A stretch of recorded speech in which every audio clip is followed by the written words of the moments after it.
Avis vascular centre మన దేశంలోనే the best varicose vein hospital. మీరు పాడుతున్నప్పుడు ఇప్పుడు ఎంత అన్ని పాటలు మంచి పాటలు అయినా కూడా ఏదో ఒక రికార్డింగ్కి వెళ్తున్నాం అంటే మనకు కొంచెం ఎక్కువ హ్యాపీగా ఉంటుంది.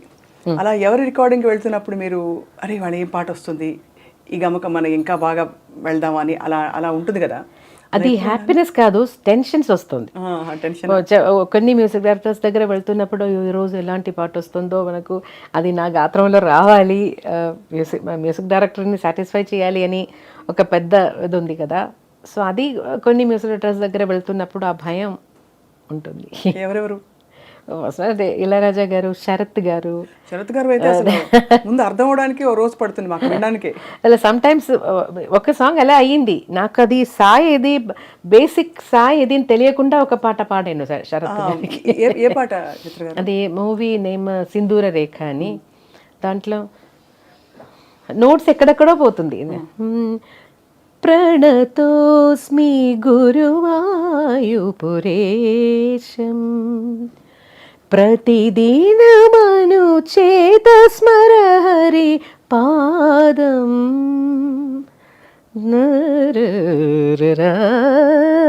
పరిపూర్ణమే తరరారరా కరుణానిధే సత్యం వ్రతభరిత తత్వం మమ హృదయం భక్తి స్వరలులితం ప్రణతోస్మి. అదే బేసిక్ సాయి దాన్ని అర్థం అవుతుంది, అయితే ఎక్కడెక్కడ పోతుందో నోట్స్ నొటేషన్ రాస్తున్నప్పుడు చాలా టెన్షన్ అయిపోయాను. శరత్ గారి పాటలన్నీ కొంచెం మీరు ఫస్ట్ పాడింది అంటే ఫస్ట్ లో పాడిన పాట మధురం గాయతి శరత్ గారి.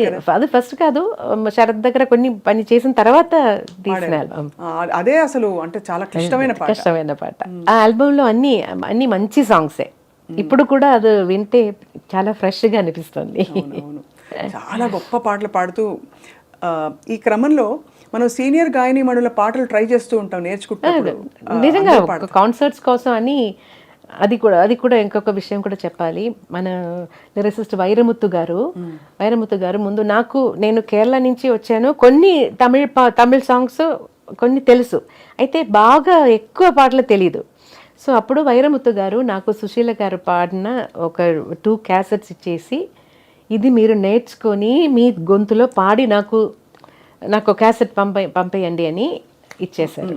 సో అది నాకు ఒక పెద్ద గుడ్ అడ్వైస్ అండ్ గుడ్ అది మంచిది కదా.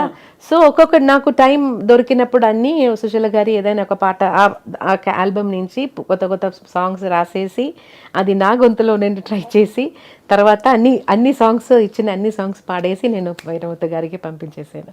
సో అది నాకు నా డిక్షన్ ఇంప్రూవ్ చేయడానికి, మ్యూజికాలిటీ ఇంప్రూవ్ చేయడానికి అన్నీ చాలా హెల్ప్ అయ్యింది. అలాగే ఇళయరాజా గారు అడ్వైస్ చేసినది ఎక్స్ప్రెషన్స్ కోసం జానకి అమ్మ సాంగ్స్ విను.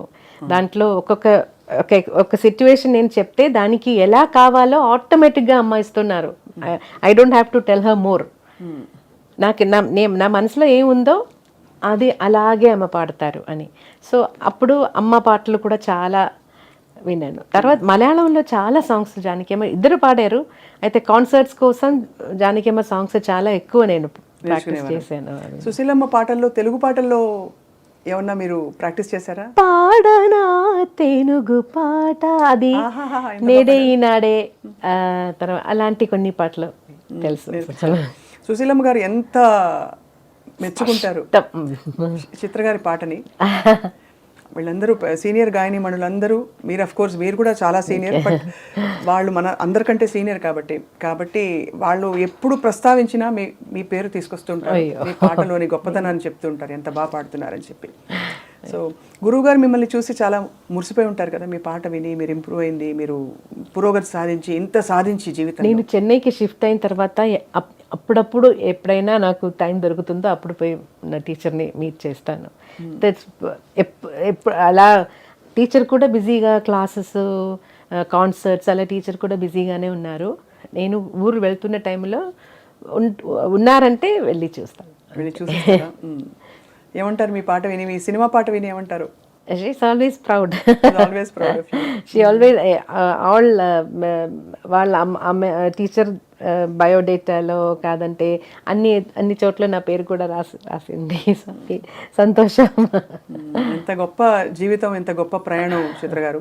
ఇలా కొనసాగిస్తున్న తరుణంలో ఎప్పుడూ మీకు అంటే ఇతరుల పాటల స్టైల్స్ మారుతున్నప్పుడు, ఉదాహరణకి నేను ఈ టైప్ పాట పాడలేదే అని ఏమన్నా అనిపించిందా? ఇప్పుడు బాగా బేస్ వాయిస్ వేసి పెప్పీ నంబర్స్ అలాంటిది ఇంకా పాడాలి అని అన్ని పాడని ఇది పాడలేదే అలాంటి బాణి ఏమన్నా అనిపించిందా మీకు? ఫస్ట్ నేను ఇలా రికార్డింగ్ వెళ్ళి అక్కడ అయ్యో నా వల్ల కాదని అయిన ఒక సాంగ్ ఉంది. అది చాలా నాకు ఇబ్బంది అయిపోయింది. నా ఫాదర్ ఉన్న టైంలో, నా ఎంట్రీ టైం అది.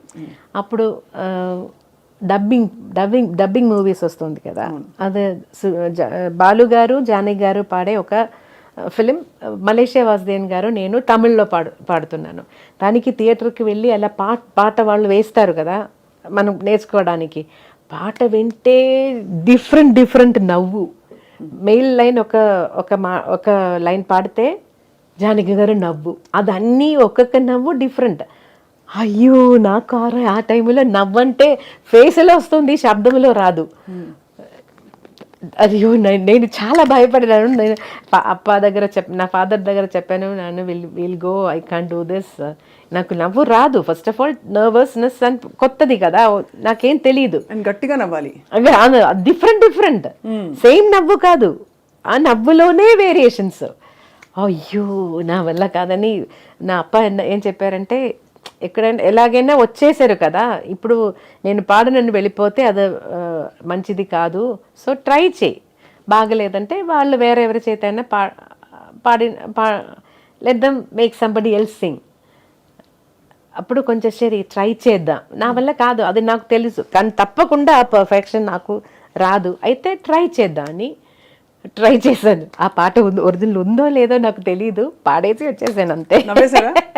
ఏదో సేమ్ నవ్వు వచ్చింది, డిఫరెంట్ నవ్వు రాలేదు. నిజంగానే మీరు చెప్తుంటే నవ్వింది మల్లె చెండు ఆ పాట వింటారు మీరు, జానకి గారి పాట. నవ్వింది మల్లె చెండు, నచ్చింది గర్ల్ ఫ్రెండ్, గట్టిగా నవ్వులు వస్తాయి. ఆ పాట ఏమో తెలీదు. అదా లేకపోతే సిరిమల్లె పువ్వులే నవ్వు, అదా? అది కూడా సిరి చిన్నారి. పల్లవిలో లైన్సే లేదు, నవ్వు మాత్రం. మేబీ చరణంలో లైన్స్ ఉన్నాయి, పల్లవి మొత్తం నవ్వు. అది మీకు మోస్ట్ ఛాలెంజింగ్ అనిపించింది? మోస్ట్ ఛాలెంజ్, అదే ఇలా టిక్లు చేస్తారు అప్పుడు. చిన్నగా స్టార్ట్ అయ్యి పెద్దగా అయిపోయింది. అయ్యో జానకి గారు నా వల్ల కాదు, అయ్యో ఎలా చేశారో అమ్మ, అయ్యో. జానకి గారు ఆ పాట మీరు వినే ఉంటారు కదా, కన్నడ 2 రాగాలు అభోగి తోడి కలిసి వస్తాయి, శివశంకరి. నాలిగే తోరు శివనను చరీసద దేవరయం. విన్నారా? కాంపిటీషన్స్ లో పిల్లలు మీరు పాడేవారు? నేను పాడలేదు, పిల్లలు పాడుతున్నారు, అది వినేసా. దానికోసం మనం తయారవ్వాలి కదా, సో అప్పుడు విన్నాను. అయితే నేను నేర్చుకోలేదు. Very difficult song, very difficult. అలా మీకు అంటే శరత్ గారు పాట పాడితే ఇంకా అసలు ఒక విధంగా సంగీతాన్ని జయించినట్టే. ఎందుకంటే అంత కష్టమైన పాట మీరు పాడేశాక ఇవన్నీ అట్లీస్ట్ ఒక మీటర్లో సాగుతాయి. అక్కడైతే అర్థం కాని కష్టమైన పాటలు ఎలా పాడతారో మీరు అని అందరూ ఆశ్చర్యపోతుంటారు. అంటే చాలా గంటలు మీకు అవలీలగా ఇలా టేక్ ఆర్టిస్ట్ మీరు చిత్రకారని కూడా అంటారు. అదేం కాదు, రిహార్సల్స్ కావాలి, తప్పకుండా రిహార్సల్స్ చేసి రికార్డ్ చేస్తాను. అయితే అప్పుడు అన్ని లైవ్ రికార్డింగ్ కాబట్టి ఏదైనా చిన్న మిస్టేక్ వస్తే కూడా అది అలాగే వెళ్ళిపోతుంది. కొన్ని రోజుల తర్వాత వాయిస్ మాత్రం మిక్స్ చేద్దాం అని ఒక ఆపర్చునిటీ వచ్చినప్పుడు ఏదైనా తప్పులు ఉంటే సార్ ఆ లైన్ మాత్రం నేను మళ్ళీ ఒకసారి పాడేస్తానని చెప్పేసాను. అయితే ఇళయరాజా గారు మాత్రం అదే ఒప్పుకోరు. లైవ్లో పాడేశారు కదా, నేను కరెక్షన్స్ అడిగాను. అప్పుడు ఇప్పుడు ఇలా let it be like this, but ఫ్యూచర్లో మళ్ళీ పాడుతున్నప్పుడు ఇలాంటి మిస్టేక్స్ రాకుండా చూడు అని చెప్పేస్తారు. అప్పుడు బాధ లేదా?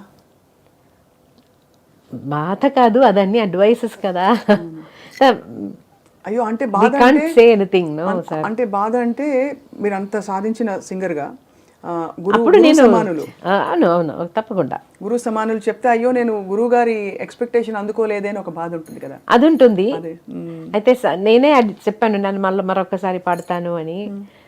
అలా వదిలే, అది వదిలే, ఇది ఇలాగే let it be like this, will do it next సాంగ్లో అలాగే చెప్పారు.